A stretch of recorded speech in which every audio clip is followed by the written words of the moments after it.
కాకినాడ జిల్లా చిత్రాడలో జనసేన ఆవిర్భావ దినోత్సవ కోలాహలం మొదలైంది. జైకేతన సభకు వస్తున్న వారికి ఎలాంటి అసౌకర్యం కలగకుండా విస్తృత ఏర్పాట్లు చేశారు. మరింత సమాచారాన్ని మా ప్రతినిధి సాయికృష్ణ ప్రత్యక్ష ప్రసారం ద్వారా అందిస్తారు. శ్వేత, పిఠాపురం జనసేన జైకేతనం సభకు జనం తండోపతండాలుగా తరలివస్తున్నారు. జన సైనికులు తెలుగు రాష్ట్రాలతో పాటు విదేశాల నుంచి కూడా ఇప్పటికే కాకినాడ, రాజమహేంద్రవరం ఈ పరిసర ప్రాంతాలకు అందరూ చేరుకుంటున్నారు. వారందరూ సభ వద్దకు వస్తున్న పరిస్థితి అయితే ఉంది. ఇప్పటికే పూర్తిగా ఏర్పాట్లు చేశారు. లక్షల సంఖ్యలో తరలి వచ్చే జన సైనికుల కోసం అదే స్థాయిలో అంతే స్థాయిలో అట్టహాసంగా చాలా భారీ ఎత్తున జనసేన ఇక్కడ ఆవిర్భావ సభ నిర్వహించేందుకు పిఠాపురం మండలం చిత్రాడ వద్ద ఏర్పాటు చేసింది. ప్రధాన ద్వారం చూస్తున్నాం. ఇక్కడ శ్రీ రాజా సూర్యారావు బహదూర్ ద్వారంగా దీనికి పేరు పెట్టారు. వివిఐపీలని ఈ ద్వారం నుంచి పంపిస్తున్నారు. వివిఐపి పాసులు ఉన్నవారు, అట్లాగే పిఠాపురం తాలూకా పాసులు ఉన్న వారిని ఈ ద్వారం నుంచి పంపిస్తున్న పరిస్థితి. మరో ద్వారం మల్లాడి సత్యలింగ నాయకర్ ద్వారం పెట్టారు. అలాగే డొక్కా సీతమ్మ ద్వారం. ఈ మూడు ద్వారాల నుంచి కూడా లోపలికి జన సైనికుల్ని, వీరమహిళని అనుమతిస్తున్నారు. భారీ స్థాయిలో ఇక్కడికి సభ వద్దకు ఇప్పటికే చేరుకుంటున్నారు. వారందరినీ కూడా ఎక్కడికక్కడ పూర్తి స్థాయిలో లోపలికి పంపించే ఏర్పాట్లు చేస్తున్నారు.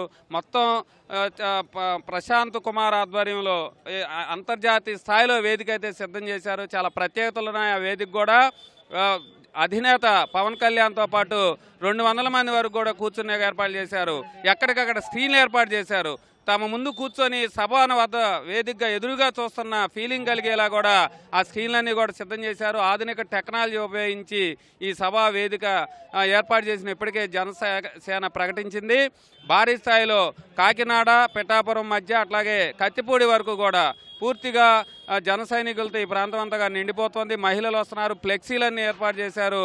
చాలా కోలాహలంగా మారింది, సందడిగా మారింది. జాతీయ రహదారి వెంబడి దాహార్తిని తీసేందుకు మజ్జిగ, మంచినీరుతో పాటు పుచ్చకాయ మొక్కలు కూడా ఇక్కడ అందిస్తున్నారు. అట్లాగే 4 చోట్ల భోజనం ఏర్పాటు చేశారు. పార్కింగ్కు పెద్ద ఎత్తున 4 చోట్ల కూడా పార్కింగ్ ప్రదేశాలు ఏర్పాటు చేశారు. ఇదంతా జాతీయ రహదారి వెంబడి మొత్తం కూడా సందడి నెలకొన్న పరిస్థితి అయితే ఉంది. మధ్యాహ్నం 3:30 గంటల తర్వాత సభ ప్రారంభమవుతుంది. 3:45 నిమిషాలకు అధినేత పవన్ కళ్యాణ్ ఇక్కడ సభ వద్ద ఏర్పాటు చేసిన హెలిప్యాడ్ వద్దకు చేరుకుంటారు. హైదరాబాద్ నుంచి నేరుగా ఆయన వేదిక వద్దకు వచ్చిన తర్వాత అప్పటికే సాంస్కృతిక కార్యక్రమాలు, నాయకులు, ఎమ్మెల్యేలు, ఎమ్మెల్సీలు, అలాగే ఇతర జనసేనకు సంబంధించిన ప్రముఖ నాయకులందరూ ప్రసంగిస్తారు. ఈ ప్రస్థానం ప్రారంభమైన దగ్గర నుంచి ఇప్పటి వరకు కూడా జనసేన ఎదుర్కొన్న అనేక సమస్యలు, పోరాటాలు, అలాగే దాడులు, దౌర్జన్యాల నుంచి విజయం వైపు వారు సాగించిన ప్రస్థానాన్ని కూడా ఆడియో వీడియోల ద్వారా కూడా ఇక్కడ ప్రదర్శించేందుకు ఏర్పాట్లు చేశారు. 4 కిలోమీటర్ల వరకు కూడా ఈ ప్రసంగాలు వినిపించేలాగా ప్రత్యేకంగా ఒక టెక్నాలజీ ప్రకారం సభా వేదికకు సంబంధించి స్క్రీన్లు, అలాగే ఆడియో ట్రాకులు కూడా ఏర్పాటు చేశారు. 75 సీసీ కెమెరాలు, 13 డ్రోన్లు, దాదాపు 1700 మంది వరకు పోలీసులు, జనసేనకు సంబంధించి 600-700 మంది వాలంటీర్లు కూడా ఈ భారీ సభకు సిద్ధం చేస్తున్నారు. ఇప్పటికే ఇదంతా కూడా పండగ వాతావరణం నెలకొంది. భారీ ఎత్తున అన్ని ప్రాంతాల నుంచి కూడా వచ్చారు. మనతో కొంతమంది ఉన్నారు, మాట్లాడు. ఎక్కడి నుంచి వచ్చారు ఈ సభ కోసం? మేము హైదరాబాద్ నుంచి వచ్చామండి. హైదరాబాద్, తెలంగాణ నుంచి వచ్చాం. ఈరోజు ఓన్లీ పిఠాపురం, కాకినాడ పార్లమెంటు అసెంబ్లీలో ఉన్న వారికే కాదు, యావత్ తెలుగోడే ఎక్కడున్నారో వాళ్ళందరికీ, జనసేన సైనికులకి అందరికీ ఈ పండగ జరుపుకునే వాతావరణం. ఆ ఆవిర్భావ సభని, ఈ 12వ ఆవిర్భావ సభని ఘనంగా పండగగా జరుపుకుంటున్నాం. ఎందుకంటే ఒక దుర్మార్గుడు, దుష్టాసుడు అయిన జగన్ రెడ్డి పరిపాలన నుంచి ఒక మంచి ప్రభుత్వం, కూటమి ప్రభుత్వం వచ్చిన వెంటనే మంచిగా పవన్ కళ్యాణ్ గారు తీసుకున్న శాఖలకి న్యాయం చేస్తూ పల్లెకి రోడ్లను, సీసీ రోడ్లను, తార్ రోడ్లను వేసిన నాయకుడు ఎవరైనా ఉన్నారంటే 75 సంవత్సరాల పై స్వతంత్రంలో కూడా రోడ్లేని ప్రాంతాలకు కూడా పవన్ కళ్యాణ్ గారు రోడ్లు వేయడం, ప్రజలందరినీ ఆకర్షించే విధంగా, న్యూట్రల్గా ఉన్న ఓట్లు నెక్స్ట్ టైం పోటీ చేస్తే ఖచ్చితంగా ఆయన ముఖ్యమంత్రి స్థానాన్ని అవరోధించే విధంగా పరిపాలన పవన్ కళ్యాణ్ గారు ఈ రోజున చేస్తున్నారంటే అది ఒకసారి ప్రజలందరూ మాట్లాడుకుంటున్నారు. కాబట్టి దాని మీద ప్రజలు దృష్టి కూడా పెడుతున్నారు.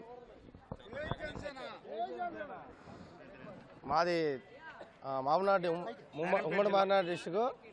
ఇప్పుడు నా ప్రజెంట్ నారాయణపేట జిల్లా మక్తల్ నియోజకవర్గము, తెలంగాణ. ఈరోజు పవన్ కళ్యాణ్ గారు చేస్తున్నటువంటి ఈ అద్భుతమైన పరిపాలన చూసి జగన్ రెడ్డికి జీర్ణించుకోలేకపోతున్నాడు.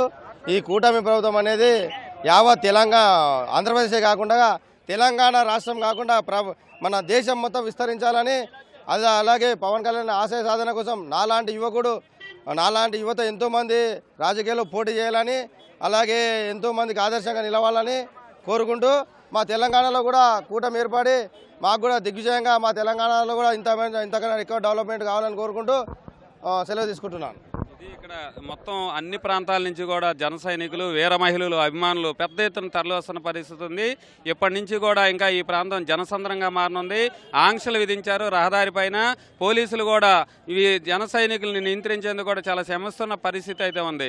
ఎండ తీవ్రంగా ఉంది కాబట్టి జాగ్రత్తలు తీసుకోవాలి.